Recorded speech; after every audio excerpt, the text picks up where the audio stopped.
Hello mga ka-idol, nakita ba ninyo ito? Ayan o, luya yan. Talagang sinasadya ko yan na patubuin. At ngayon pakikita ko sa inyo kung paano magpaparami ng luya at mabilis kang makakapag-harvest. Kasi nung sinanguna ay bibili ka ng mga maliliit na luya, tapos rin ng mga maliliit, saka ibibilad, patutuyuin, saka ngayon tabunan sa malilim na lugar.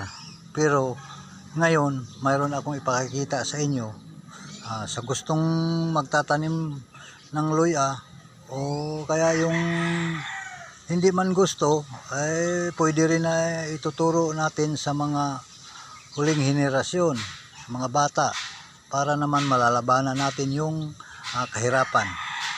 Kasi ang luya hindi basta lang pangunahing sangkap to sa kusina. Tsaka maliban sa sangkap sa kusina, gamot pala ito sa katawan natin. Yung yung hindi normal yung pag-ihi, yan, uminom ka lang lagi ng luya. Sa halip na gumamit ka ng kape, luya na lang ang gagamitin mo. O itong mga idol, ipakikita ko sa inyo, yan, luya yan o. Ayan, maraming laman yan sa ilalim. Kaya lang, sinasadya ko yung patutubuin para maipakita ko sa inyo kung papaano magparami ng luya. Yan, anuhin na natin. Tanggalin na natin. Yan o. Kita mo yan? Yan. Dami yan. Kasi itong pamaraan na ito, napakabilis mong umani. Ayan o, laman o. Ayan o. Kita mo. Maraming laman yan. Ayan o. O, diba? Tatanggalin natin. Ayan.